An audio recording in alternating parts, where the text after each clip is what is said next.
Houston, we have a problem.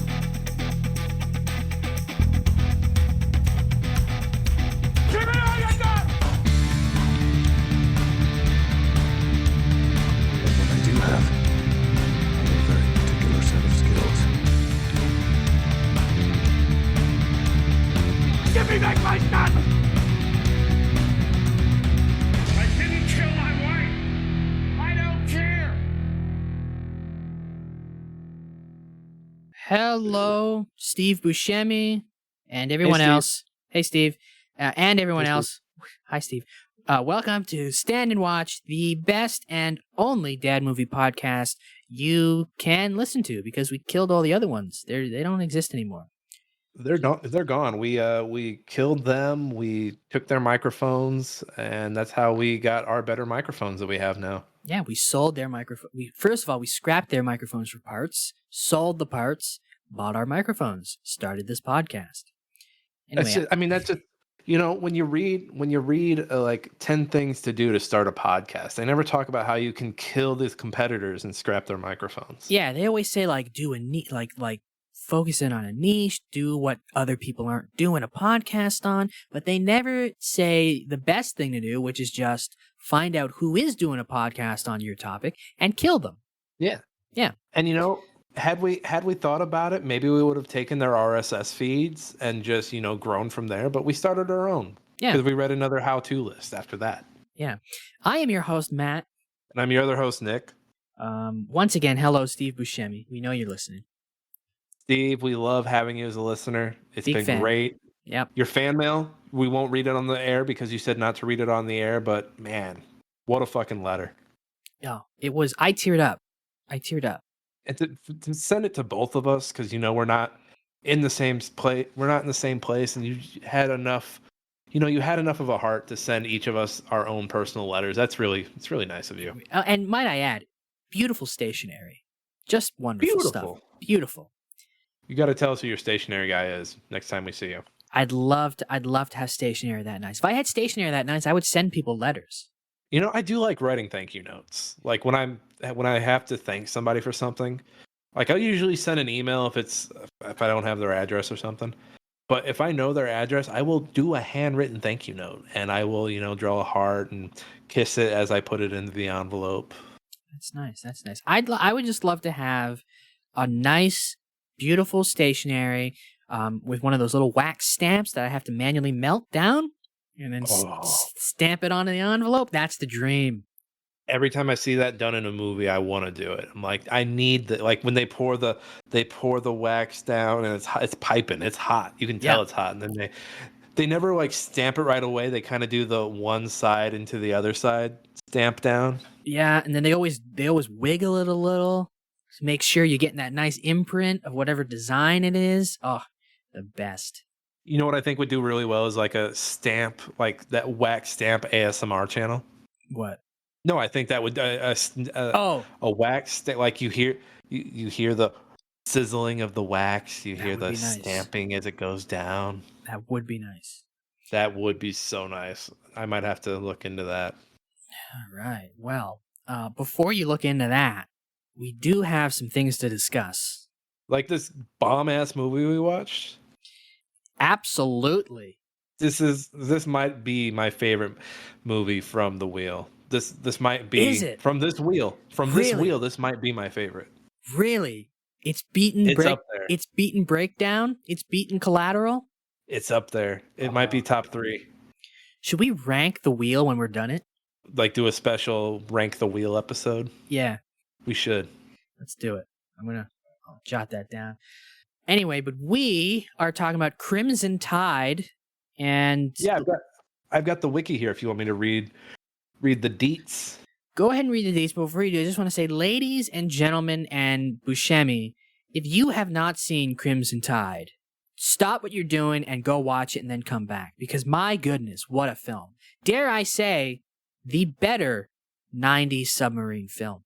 Which is weird to think that there are two, because like as an adult man now, I look back and I think like, oh, there had to be like 30 submarine movies. They feels like they were everywhere.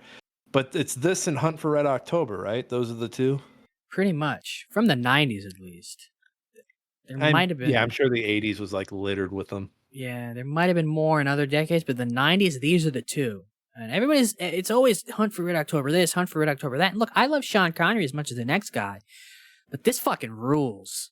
This is, yeah. I mean, I had no idea. Like for the last few weeks, anytime I've seen Crimson Tide on the wheel, I'm like, I don't know anything about it, but I would like for the wheel not to land on it. But now that I know the movie better, if it were on the wheel, it'd be like, come on, Crimson Tide, come on, Crimson Tide. Yeah, I also had not seen this movie before, but unlike you, I was looking forward to it because I knew about it. I was like, I know it's a Denzel movie. I know Gene Hackman's in it. I know it's a Tony Scott movie. It's probably going to be, at worst, pretty good. See, I didn't even know all that. I just knew it was the movie on the wheel, whose name I kept forgetting. Well, now that you've seen it, now that I've seen it, now that we've introduced it, why don't you read the introductory paragraph on Wikipedia? I love that you know that's where I'm on. Crimson Tide is a 1995 American submarine action thriller film directed by Tony Scott, produced by Don Simpson and Jerry Bruckheimer. Which, by the way, when I see Jerry Bruckheimer's name on a movie, I get excited. As you should. As you should. Screenplay by Michael Schiffler. It is starring Denzel Washington, Gene Hackman, George Dzunda, Viggo Mortensen, James Gandolfino, Matt Craven. There's a few more down the line. Steve Zahn's in this, which it's like one of those blink and you'll miss it Steve Zahn appearances. Oh, but you can never miss Steve Zahn. You shouldn't. You shouldn't miss Steve Zahn. You should see him right away. What else? What else about this movie? It's 116-minute running time. Yeah, just under 2 hours. May 12, 1995. So this was a summer blockbuster. It's always fascinating to look back and be like, okay, what was the summer blockbuster? Oh, well, this was one of them. God, we used to be a real society where this was the summer block. What was this year's summer blockbuster? What didn't have superheroes. Real quick, just a quick little plot thing. It's in post-Soviet Russia, civil war erupts at the results of an ongoing conflict in Chechnya. Military units loyal to Vladimir Rodchenko, a Russian ultranationalist rebel, take control of a nuclear missile installation and threaten nuclear war if confronted. So we're on the submarine with these nukes just in case some big nuclear war conflict goes on. And it's, a lot of the central conflict in the movie is actually not between America and Russia, but between America and America. Yeah, what a crazy concept that is. What a fucking week to be watching this movie, given everything that we've learned about ourselves. Oh, this movie features a hot-headed egomaniac in a red cap with the nuclear launch codes. Very, very fucking timely for Crimson Tide to land on the wheel. I wasn't going to bring up American politics, so I'm not going to. I'm gonna spare my Canadian neighbor. But throughout the weeks, we've jokingly said, "Congratulations, Mr. and Madam President," just because we were recording ahead and we didn't know who was gonna win. Yeah, we all know who fucking won now. I'm almost positive in the episode that comes out before this, I end it by saying, I end it with both an ending.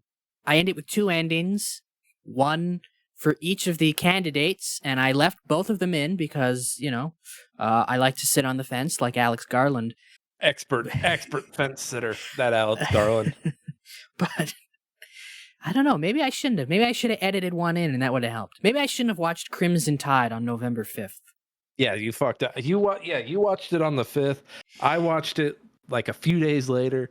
And it was all bad, man. It was all bad. Someone pointed that out to me. They're like, what a day to be watching Crimson Tide. And then the next day I was like, I should have watched Deep Blue Sea. You son of a bitch. I did it. It's all your fault. I did it. It's all your fault. I did it. It's my fault, America. You fucked us for the next 4 years. All the Democrats gonna be like, what went wrong? What went wrong? Was it the voters? Was it us? Was it Hillary Clinton? And no, it was me. It was me. I did it. I watched Crimson Tide. Right. That's right, listeners. It wasn't the women. It wasn't the Latino voters. It was Matt. Yeah, it wasn't the campaign that decided the guy who called his opponents dipshits should be neutered. It wasn't the hey everybody vote for us. Liz Cheney likes us. It wasn't that. It was me. I did it. My one more thing, and then I can get back to Crimson Tide. My favorite thing election night was watching. I think it was MSNBC, and one of the pundits was like, "How does this happen? She had Queen Latifah." I was like, "What are you talking about? She got the endorsement from Queen Latifah. How does this happen?" Oh my god. I was like, "Stop! Just stop! What are you do? You're embarrassing all of us. Stop it!" Okay, Crimson Tide. Let's letterbox reviews. Dad approved letterbox reviews. Let's go. I got mine here. I'll start. Go ahead. Okay, this review comes to us from Jordan Beaumont Anderson, who is a letterbox patron. Good for you, Moneybags. They gave Crimson Tide 4 stars and wrote, "For 25 years, I've wanted to Photoshop the sub and the poster into a tampon, but honestly, I'm too damn lazy."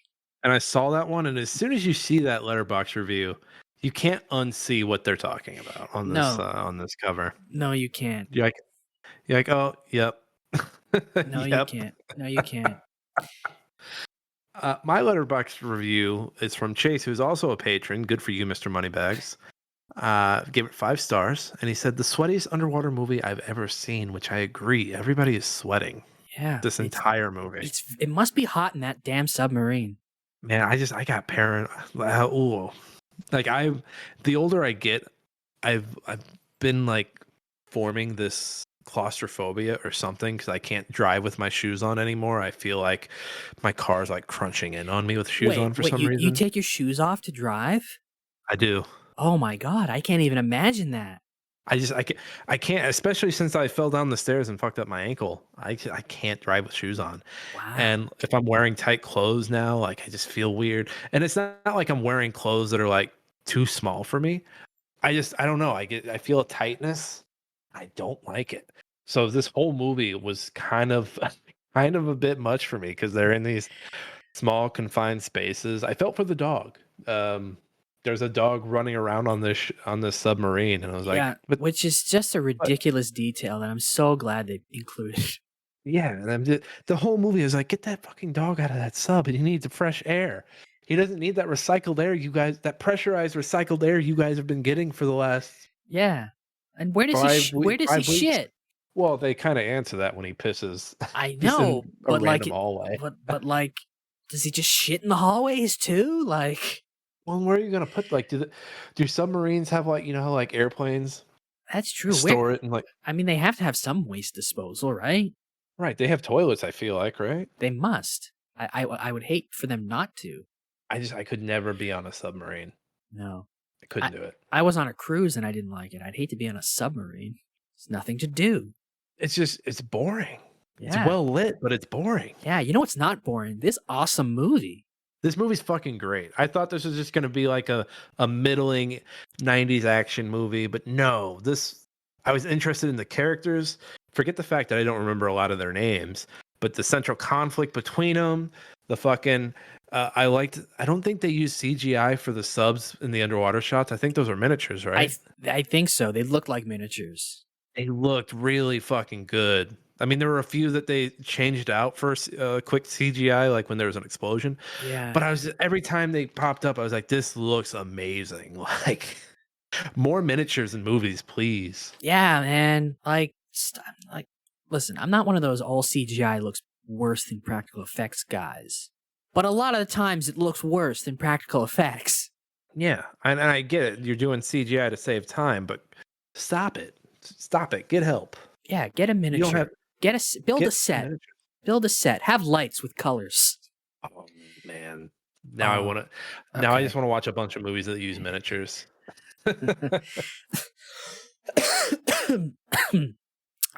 Okay, criticism sandwich. I think we kind of already started, but let's officially start the criticism sandwich where a bun of likes, a patty of dislikes, and another bun of likes. This is a very quotable movie. I wrote down some that stood out. They're just so stupid.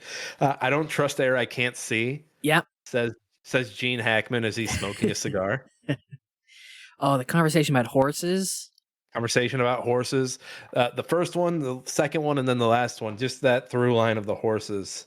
War is a continuation of politics by other means. Like this, like a lot of these quotes are like from the first 20 minutes of the movie, but they're so fucking good. What's that one quote the guy says when he's the guy with the glasses is convincing Viggo Mortensen to do their mutiny against Denzel Washington's mutiny, and he's like, don't put a condom on unless you're going to fuck. Yes, that's it. That's such a 90s action movie thing to say. It's so good. So the first mutiny, when Gene is like, arrest this man, and then Denzel's like, no, you arrest this man. I wrote in all caps, no, you're arrested. Oh, that's such a good bit too, when he's like, and the guy's like it cuts back to the guy, and he's like, you see him like, oh shit, like he's got a look on his face like, oh, what the fuck do I do? What the fuck do I do? And he's like, nope, I'm arresting you, Captain. That's what I got to do. Well, and then Denzel thanks him. He's like, thank you, and he's like, no, fuck you. Like, yeah, I went with the book. Yeah, he's like, fuck you. I did it because that's by the book, but like I wouldn't have. Like I didn't want like fuck you for making me do that. He's like, well, thank you anyway. And I do like that. I do like that a lot of the movies about like, do you follow the book? Do you not follow the book? And that's why I like also the horses conversation, because horses are like these wild things that can be tamed. And I think it's a movie overall about obedience and like falling in line. Yeah. I mean, like, and then we get 3 mutinies. Yes, 3 mutinies. Okay, and just for context, I don't think we like fully explained. So on the submarine, they have orders to because it's a nuclear sub. They have orders to launch a preemptive nuclear strike if the Russian separatists or whatever start fueling their missiles, because that means they're gonna attack America, and they get a transmission that's like strike, launch the missiles. And then they get attacked by another sub. And when they get attacked, their communications break. And so at the same time, they get another message. And Denzel's like, we got another message, right? But it's a broken message. And so Denzel thinks we shouldn't launch the nukes because what if this message was telling us not to do it? And Gene Hackman's like, this message doesn't say anything, so as far as I'm concerned, the last order was to launch the nukes. Q3 mutinies. It's just so simple too. Like it. Yeah. And fucking Gandolfino's like, oh, we're fucking. Like, I'm gonna go talk to the captain, and then he basically walks in. He's like, Captain, mutiny. He nodded his head, mutiny. Yeah. Here's everybody we need to get. Yeah, because so Denzel essentially does like a mutiny, because he's like, we're not launching the nukes. I'm not repeating that order. And they start yelling at each other. And the guy, he is like, okay, by the book. He goes with Denzel. He arrests the captain, gets locked in his room. There's mutiny number 1. A pretty peaceful mutiny. Yeah, peaceful mutiny. And a lot of people are on the sub, you can tell like they don't like it. And Denzel's even like you know, like everybody here, like you like it, you don't like it, like this is the thing. You're here now. And then they do the second mutiny where like all the captain's people, like the captain and Gandolfini, they talk and they're like, I'll get the other guys, Captain. And he's like, yeah, okay, go to these people and these people, you know, first. Because he knows who's going to go along with the mutiny. And then they do a mutiny together where they take over from Denzel Washington and lock him up. And then later in the movie, Denzel and his little crew escape and do a third mutiny against the mutiny that was against his first mutiny. Incredible. It doesn't feel ridiculous. It doesn't feel like, oh, we're doing another mutiny. It's like, we're doing another mutiny. Yeah, it's like, yes, mutiny.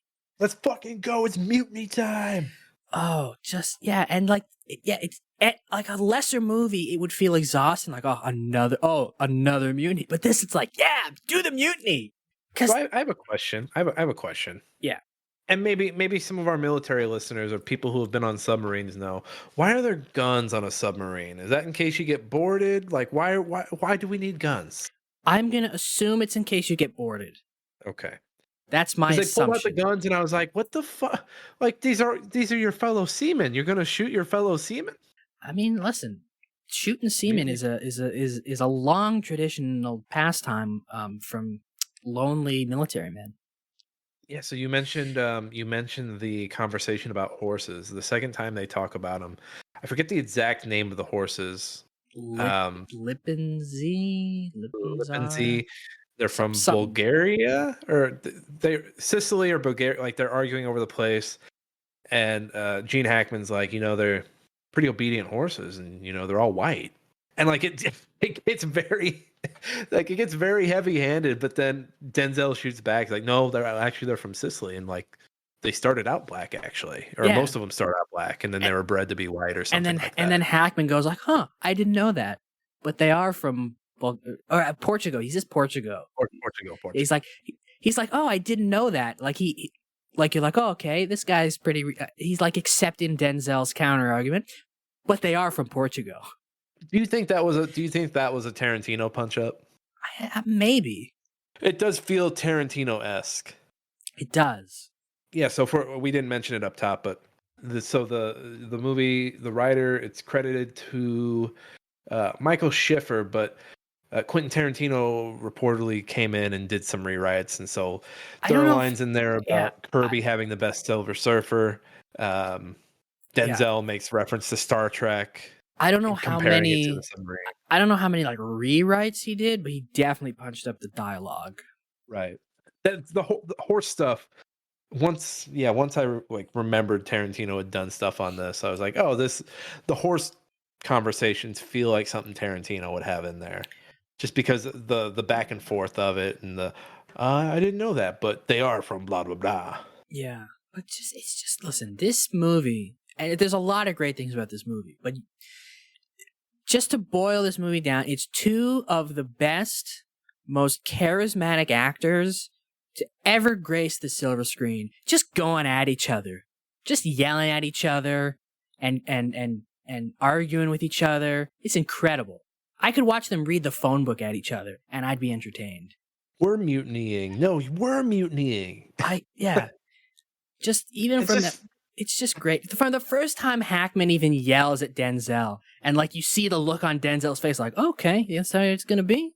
well, even before that, like Hackman pulling Denzel to the side and being like, "Hey, when we're out here, you agree. If you want to disagree, we go into the other room." Yeah, just incredible And it's just stuff. like, that's yes, this feels great. This is amazing. And then And you're like, oh, he's setting them up for them to have a fighting match or a shouting match. I love it. oh, and look, you should like, and this is like you should dislike Gene Hackman in this, but I didn't Right. dislike Gene Hackman in this because He's so he's so good. he's just so good. He's Gene Hackman, and like you're like based he wants to launch these nukes. He wants to he he potentially like start a nuclear holocaust, and like you shouldn't like him. Like Denzel's clearly. I mean, and like the movie has the position like, well, maybe they both kind of have a point, but like Denzel's clearly more in the right. And like you shouldn't like Gene Hackman, but like he's Gene Hackman. Of course you're gonna like him. So you're like, yeah, it makes sense that they do a mutiny for him. This is he's a shitty guy, but he's likable. He's charismatic. He's Gene Hackman. Gene Hackman is 62 in this movie, if my math is right. I think 65 or 64 when they filmed it. I guess He's in his mid 60s, so yeah. I mean, and he's still fucking at the top of his game at this point. He's still like 10 years removed from Mooseport at this point. Oh, we used to be a real society. We used to have movies with Gene Hackman in them. Gene Hackman is a total piece of shit in this movie, but I step away from the movie loving him. I know, like he's so bad in this movie. In like his character is like he's such a shitheel, but like at the end of the movie, I'm like, I'd like to get a drink with this guy. Exactly. And the fact that we're talking about a movie with like, these not so peaceful transfers of power on the week that we're having this conversation.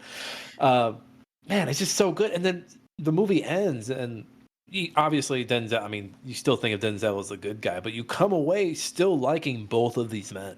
Yeah, and this movie doesn't work if at any point you're like, oh, why would these stupid idiots. Why would they side with Gene Hackman? But you're like, no, of course some of them would side with Gene Hackman. He's Gene Hackman.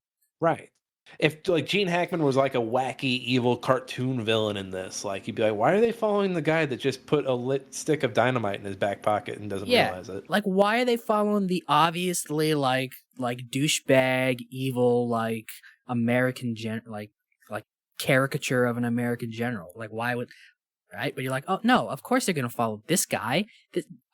And they even say, like, Viggo Mortensen says to Denzel, like, when they first get on the submarine, or when they're getting on the submarine, like, yeah, he's a hard ass and he's got his stupid dog, but he's good at what he does and we like him.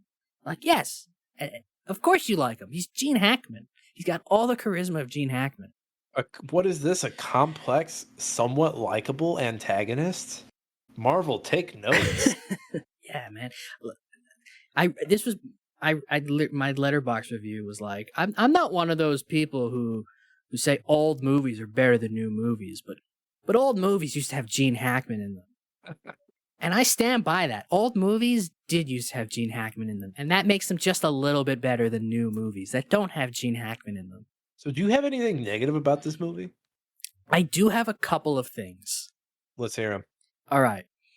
Not enough James Gandolfini. He disappears. He's there and he disappears for a good like 40 minutes. Yeah. I think the same thing kind of happens with like Viggo Mortensen, but he reappears again and it's like, okay. But then like James Gandolfini like reappears for like 10 seconds and then disappears again. And then like reappears like 30 minutes later for like 10 more seconds. Mm-hmm. Like Viggo Mortensen, when he reappears, he has like things to do. Like they're like convincing him to join the mutiny and he's like conflicted about it. And then like he's the guy when at the third mutiny, when Gene Hackman gets the keys back and is gonna launch the thing, Vigo's the guy who's got to be like open the safe or whatever to like get the codes or whatever, and he's like, oh, I don't know if I can do it. But like Gandolfini is just kind of like, he disappears and then he reappears to be like, hey Captain, I'm gonna go do a second mutiny, and he disappears back, again. Second mutiny time. All right, I'm out.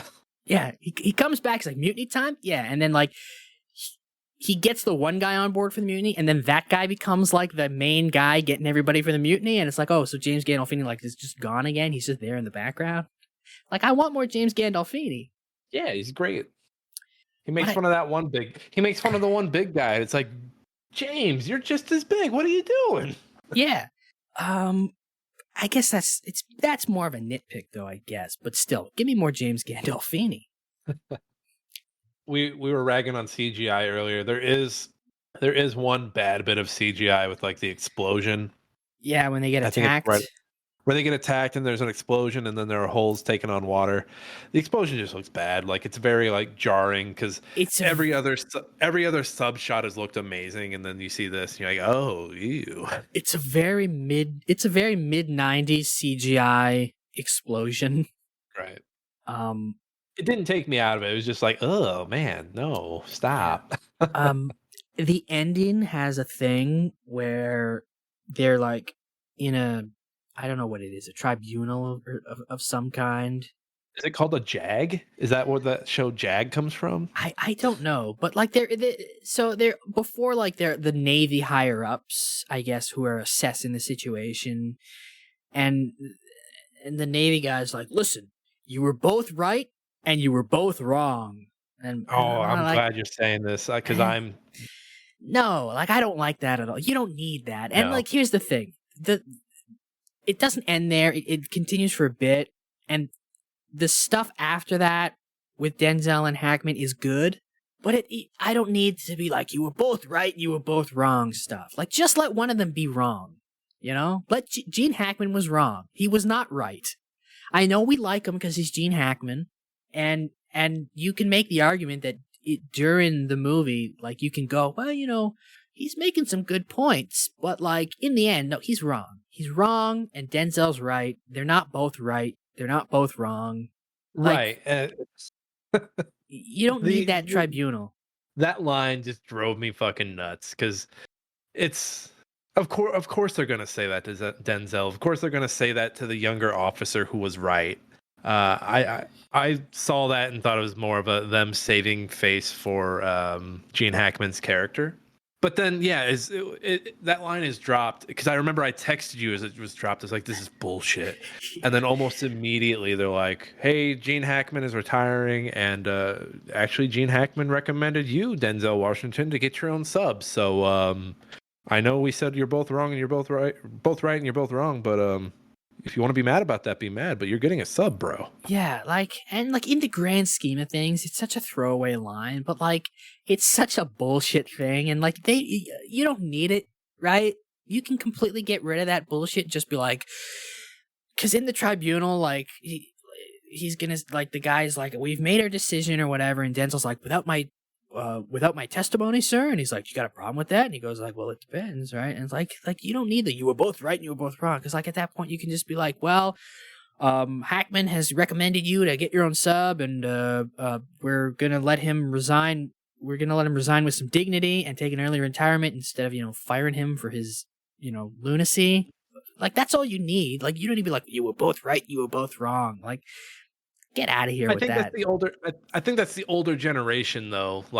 Of course, people who would do that. Matt, you're 100% in a situation, you're 100% right. But that older person from the older generation is gonna be like, actually, I think we're both right. We all know people like that, right? Yeah, but this is a movie. They can't admit that they can't only not admit that they're wrong, they can't admit that someone else is right. And I think in that moment, this is, the military branch being like, hey, everybody look over here. You all suck. You're all right. And you all suck. Yeah. Yeah. It's just bad. It's a movie though. Don't give me that. And it's so good later when they leave and Gene Hackman is like, well, you were right about the horses. And then he walks away with a smile, and Denzel's like, man, that guy. And you're like, that's all you need. You don't give me this, you're both right and you're both wrong. You just leave it with that. Yeah, men died, by the way. Men died. Yeah. And we're, nope, both wrong, both right. Sorry. Yeah. Only one of these two men threatened to shoot one of his own men in the head. One of them was clearly in the wrong, and you don't need to spell it out. Oh, you're both right and both wrong. I've watched the movie at this point. It's at the end. I already know I've liked both of these men, even though one of them's clearly wrong. And then you do the thing at the end where they leave on good terms, and Gene Hackman's like, "Oh, you were right about the horses," and he walks away, and it's all like, "Oh, you scamp." Yeah, that's all you need. Great button, Hackman. Great button. God damn it. Yeah. You did it again. Cut him a check. Oh. I didn't like how fast the captains turned on Denzel after the choice to flood Steve Zahn and all those guys down in the hole.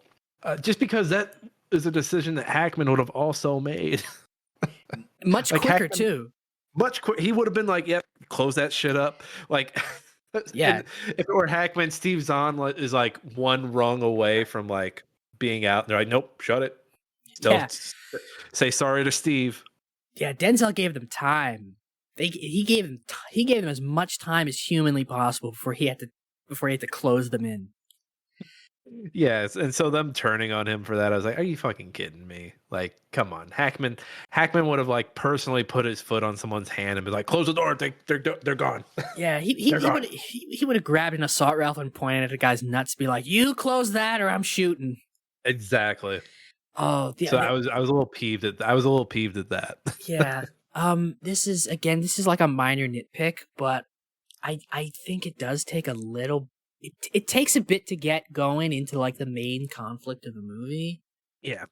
And I think because the main conflict is are they gonna, he wants to launch the nukes and he doesn't want to launch the nukes, and that doesn't happen until an hour in, around an hour.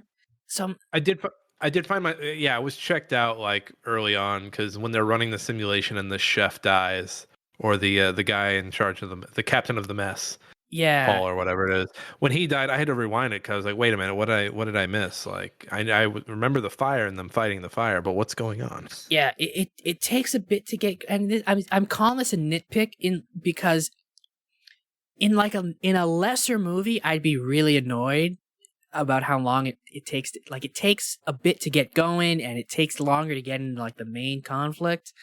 And in a lesser movie, I'd be much more annoyed at that. But I'm not that annoyed here because I don't really know what out of that like first hour I would cut, because I was still entertained by all of it. It's interesting. The conversations are interesting because in that little spat of time, they talk about Hiroshima and everything with that nuclear, with those nuclear bombs being dropped. And again, it's Denzel and Hackman just chewing up the scenery and having an argument, or not even arguing. That's like the first bit where it's like, oh, these guys aren't going to be getting along by the end of this movie. I can tell. Yeah, like you have them. They're political discussions about like what is war, and then like even like the chef dying in the fire kicks off like Hackman like going like, did you think I was wrong there, didn't you? Right? And it's like, yeah, it takes a bit to get going, but like, would I cut anything? Not really. I mean, it's not that long of a movie either. It's still under 2 hours. It does. And I'm not saying it's like slow pace and it doesn't breeze by. It's just like it does take a bit to really get into it. And I'm like, I would have liked maybe that, like, because 3 mutinies in an hour is great, but maybe 3 mutinies in an hour 15, right? Like, right. Space, if it had gotten to that, I'm not repeating that order to launch. If you had gotten to that a little quicker. But again, mutinies just like parties take a little bit to take off. You know that, Matt. Yeah, but I can't be that mad about it because again, like all that stuff that is there that causes it to take a while to get going is good stuff. It's a good fucking movie. I didn't have expectations going in, and I came away highly entertained. Yeah. All right. Let's get back to talking about good things. Unless you have any more bad things. I don't. I want to talk about how well this movie is lit. Oh, I just wrote in my notes. Remember when movies had good and interesting lighting? Like the sonar room is green and blue. And you can tell because everyone's faces are green and blue. Everything, it's either green, blue, and red. The missile room is red, and it's just so well lit. And like normally in the few submarine scenes in like a movie, you kind of get lost because it's all just gray and like where are I think I remember wasn't there a submarine in the Gentleman movie we watched? Yes, was there? Were they in the submarine? I think they were in a submarine at one point, and it's just so easy. The few movies I've seen with submarines in them, I just get lost. I think I saw a James Bond movie with a submarine in it from the 90s. There's a few Bond movies with submarines. Yeah, but this is just so well lit, and it's lit to where like, oh, hey, everything's green and blue. We're in the sonar room. Oh, hey, Steve Zahn is dead in the water. We're down in the hole. Yeah, and it's like it's interesting. Like it's first of all. Remember when movies had color? Yeah. I miss it. Right? It's movies used to have good lighting and color, but like it's not just like the lighting is good and like it's all color coded and like it's interesting too. Like it's used in interesting ways. Like and it's basic, but there's parts where it's like, yeah, it's the one guy will be lit up red and one guy will be lit up green in the middle of an argument or whatever. And you're like, yeah, it's basic stuff, but like these days, it's like, yes, give me that kind of shit. Why is everything gray? Tell me why there's more color in this movie than there is in an upcoming musical that's set in a magical world. I couldn't tell you. I wish I could. Disheartening. But no, the lighting is amazing. They have Hans Zimmer on the fucking pipes doing Hans Zimmer ass shit like he likes to do. Yeah. And I mean, look, just going back to what you said about other submarine movies. God bless Tony Scott, because it's like you said, submarine scenes in a submarine can be it's so easy for them to just be boring because it's a tight space. There's not a lot of and I like the James Bond movies, but like it's like you see a submarine in a James Bond movie and it's like a little hallway with a bunch of dudes and nothing really interesting is happening. Maybe it'll shake. And fucking Tony Scott comes in here shooting this like it's an action movie. The camera's always moving. Okay, it's full of quick cuts. It's full of interesting angles. It's just men arguing and discussing things, but it's shot like they're shooting at each other. Like something, it's like visually, it's interesting. He took the most like uninteresting space and turned it into just a kinetic location. God, I miss him. I miss him too, and just the standoff, the first mutiny standoff in the war room or the control room or whatever it's called. Like it, oh my god, just the use of space and oh my god, I kind of want to watch this again. Oh yeah, like it's like, and like it gets cramped the more tense things get. Like when arguments get tense, when the mutiny gets more tense, like the space seems smaller. But when like when they have to get bigger, it's like it's shot in a way that makes the space seem bigger. It's like, and like a submarine is very easy to be boring. Like there's nothing there. It's a tight. It's there's no movement. There's nowhere to go, and he just shoots this thing like he would shoot any other location in any one of his action movies. It's an action movie where they're arguing instead of shooting at each other, and it's like no, go ahead. It's like they argue like it'll cut between like Denzel like yelling at Hackman, and then it'll cut to like a shot of Hackman yelling back, and then it'll quick cut to like one of the crewmen like looking or like reacting to what's happening, and it's just so good. I love those like quick shots away when like the people under them are like, what the fuck is going, like what's go, because they do it multiple times and they're like, whose mutiny is this now? Yeah, right. Because like you get those little asides, which I feel like you don't get much of anymore. Like it's just because quips have taken over everything, and yeah, like it used to. Oh, it's so good. Like, this so easily could have just been like Cameron Hackman, Cameron to Denzel, Cameron Hackman, Cameron to Denzel, but it's not. It's like you get a Cameron to Hackman, you get a Cameron to like a crewman being like, oh, that's a good point. Then you get like a Dutch angle to Denzel being like, but this, and then you get a angle to another fucking another crewman be like, oh, that's a good point, and Hackman again, and then another crewman, oh, but that, and it's like, oh, what the fuck's going on? It's like a battle, but it's all dialogue. It's fucking great, man. When the orders to shoot the nukes are turned down and everyone's cheering, I did a fist bump with them. I was excited for them. It's good shit. It's good shit. But I do love that, because a lesser movie wouldn't have put any focus on the seamen around them. It would have just been, like you said, Denzel Hackman, Denzel Hackman, Denzel Hackman. Yeah, and I mean, and what a great collection of character actors. Just a bunch of dudes being dudes. Sweating it up, fighting over comic book arguments, getting excited about Star Trek. Like, that's what motivates the one guy when Denzel's like, beat me up, Scotty, or whatever. To quote our favorite Artois, it's a movie-ass movie. It feels like a movie. Feels like a movie. Yeah. But you got Gandolfini, even though he's when he's there, you're like, yeah, hell yeah, Gandolfini. He was busy shooting other stuff. Yeah, young Viggo Mortensen, Steve Zahn, very young. Steve Zahn, blinking you'll miss it before he gets fucking hammered in the face. Oh, that was violent. That was fucking violent. I said ooh out loud to myself. All that pressure just fucking blasting him in the face. Yeah, and then the blood just floating in front of his dead body. Oh, he was dead like as soon as he got blasted, right? Yeah, no, like there's no way you survive that. If you're bleeding from your face like that, you are not alive. Yeah, just a great collection of character actors, just all bouncing off of, and most of what they do is react to Denzel and Hackman, so it's just great shit. This was a good one. I went in no expectations, came away like a big fucking fan. Yeah.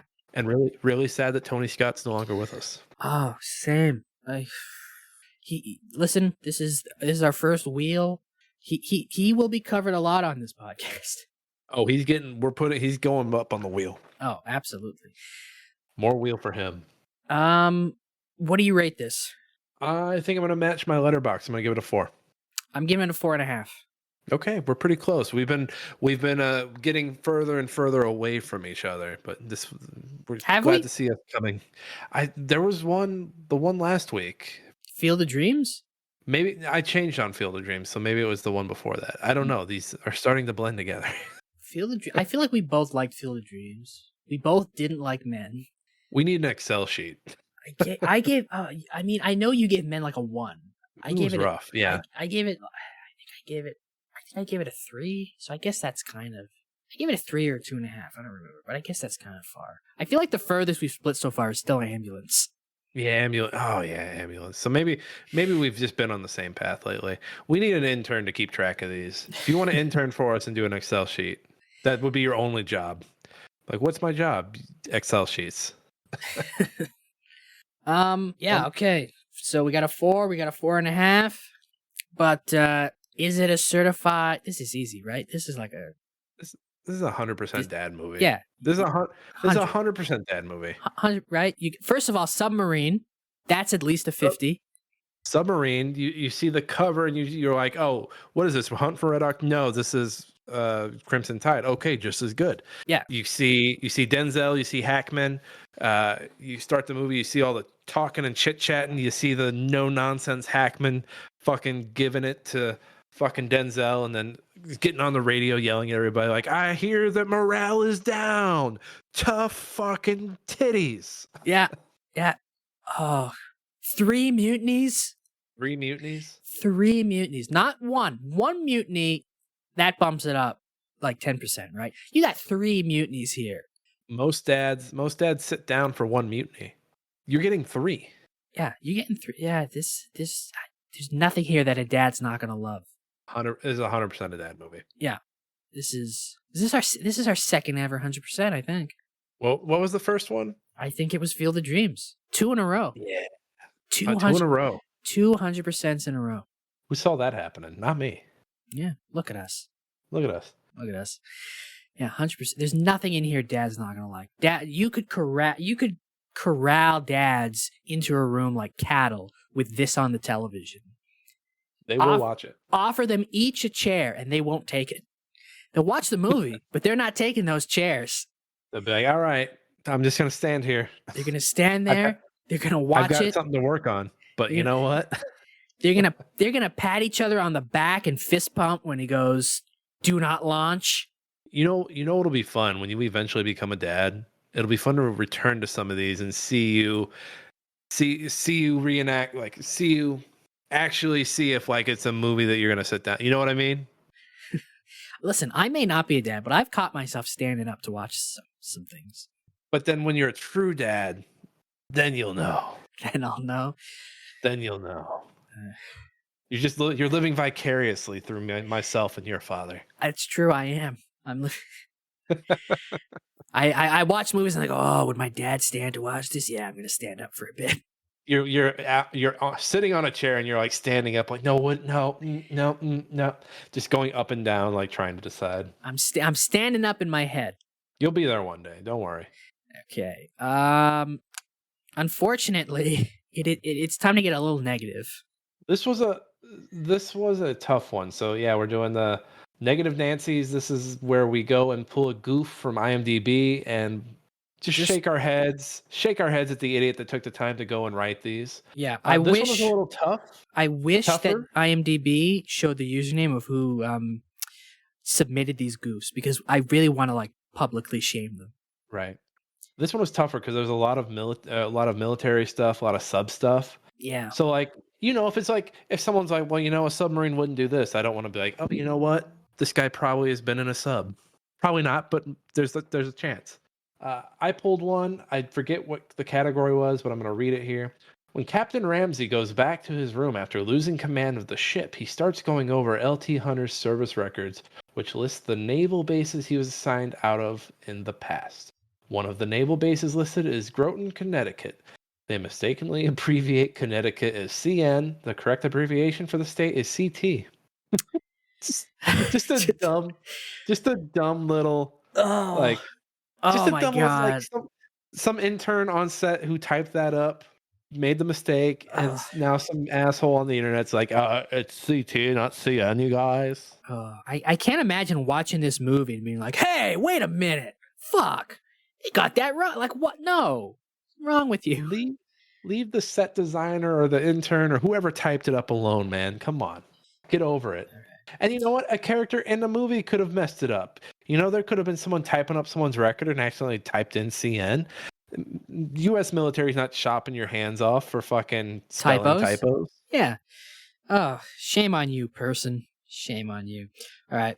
I have two here because I have one, but then there's one that pissed me off so much that I have to share it.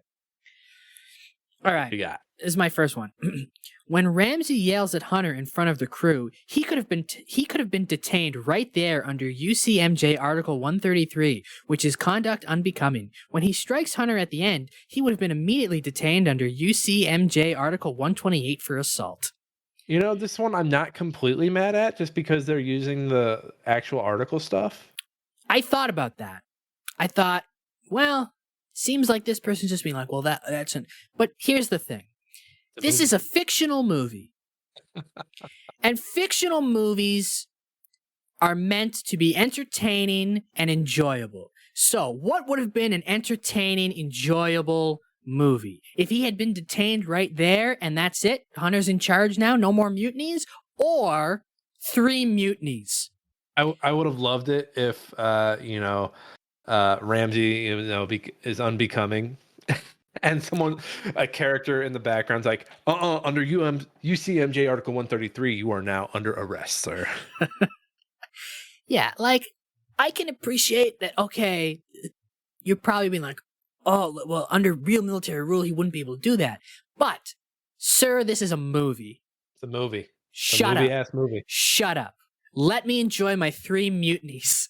You can take those USMJ articles and shove them up your ASS. All right. Now, this one, I'm just going to piggyback off of that one, because this one really annoys me, because the person who wrote this is so close to getting it. I remember this one. Go ahead. Good. The much disputed EAM changes wording. The initial message fragment begins with nuclear missile launch before being cut off in the attack by the Soviet sub. The recovered message, as shown in the climax of the movie, begins with terminate launch all missiles. They are ostensibly the same message. However, had the initial message fragment begun with terminate, Captain Ramsey probably wouldn't have been so gung-ho about firing his missiles, and there wouldn't be a movie. So, IMDb person, you admit that had they considered this goof, there wouldn't have been a movie. So you're almost there. You're so close to getting it, but you still chose to submit this as a goof, even though you're admitting that the existence of this movie is predicated on this tiny, minuscule detail that nobody except you notices, you fucking nerd. He typed that all out, typed the last part, and then still hit enter. Oh, you're so close to getting it. I can't. Fucking dork. Fucking major dork.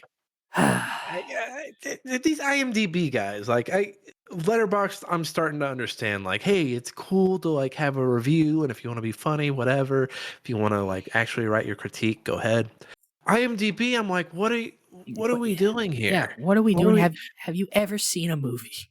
Like, I used to love their message boards. Their message boards were so much fun as a kid, but now like it's just goofs and shit. It's like, why are you typing this? You could be doing anything else. I will forever curse the name CinemaSins.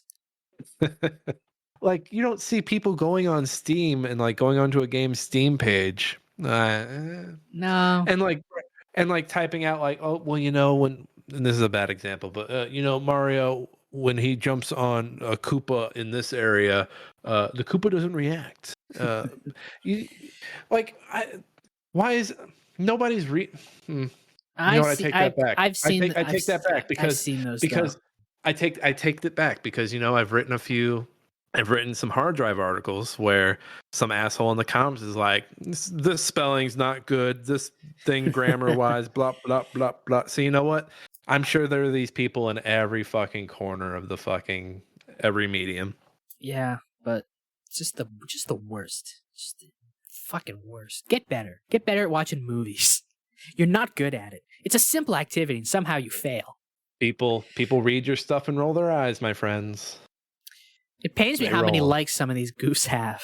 This was a harder one because there were a lot of like pretty well received goofs on there. The reviews are in. This goof is great. All right. Well, you know what? You know what is great? Dad jokes. It's dad joke time. It's dad Gotta joke find time. mine. All right. I have two here. And you're not gonna like one of them. I'm probably gonna hate it. All right. I was gonna write a joke about the Titan submarine, but I'm afraid I was crushed under the pressure. Boo. All right. You ready for my second one? Go ahead. No. Do yours first. I'll do my second. Mine should go last for maximum effect. Okay. Yeah.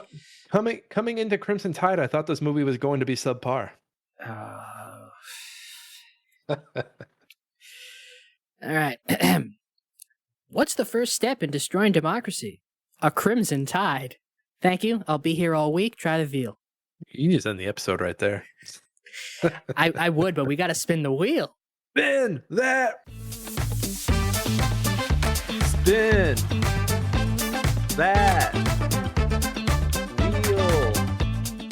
wheel. What's left on it? There's only like 3 movies, right? There's 3 movies: Hitman, It Follows, and Aliens. What do you want? What do you want it to land on? That's a good question. I wouldn't mind any one of these 3. I'm the same way. I would love a spooky movie though.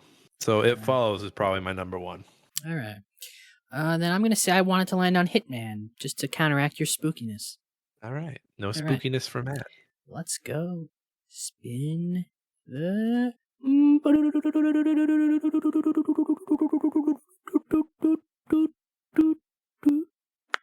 It's Aliens. So we don't get spookiness or action. We get both. Yeah, that's true. Well, Hitman's right. not Have you- really an action movie, so Have you seen Aliens? not in a while. Okay. I watched it recently, so yeah, it's a good movie. It's a really good movie. That's Dare I say that's probably right the here. probably the best movie in the series. Really I think so. interesting. I think Very interesting. and I'll save it for the episode, but I think I don't know, Alien just that first hour of Alien kind of drags a little bit, whereas the first hour of Aliens they're kind of going for the same thing, but it's just a little more entertaining. I cared about Aliens characters more than I cared about Alien characters. I think we'll have an interesting discussion. Yeah. Yeah. Yeah, we'll leave it at that. Yeah. Should we? I don't know. I never know how to end this. Should we tell people to follow us, or should we just put a nice Hackman everybody- button? Everyone, you need to know. Here's what you need to know. Steve Buscemi listens to the show. We have approval from Queen Latifah. Like, we have people that like the show who you know of. So you should go find Stand and Watch wherever you get your podcasts. We're everywhere. You should follow Matt wherever he's at on the internet. Matt, where is that? I am on Twitch at RealMFresh. Follow my YouTube channel at Rongo Pro. And if you're on Blue Sky, that's where I am now. I'm off Twitter at RealMFresh. At Real and Fresh. I'm still on Twitter for now. I'm at that Kaufman on Twitter. At that Kaufman anywhere else, honestly. YouTube and Twitch, Nick Fat Knight. Go read my stuff on hard drive. I need all the love I can get over there. And make sure to comment on all the spelling mistakes. All of them. Every last one of them. And then just hey, if you like the show, tell a friend. Yeah. Fuck the algorithm. Tell a friend. Hey. Yeah, fuck the algorithm, tell a friend. You thief. Yeah. It's a good line, though. It's a good line. It is a good line. What's a good Hackman button we can put on this episode? Oh, what line do you...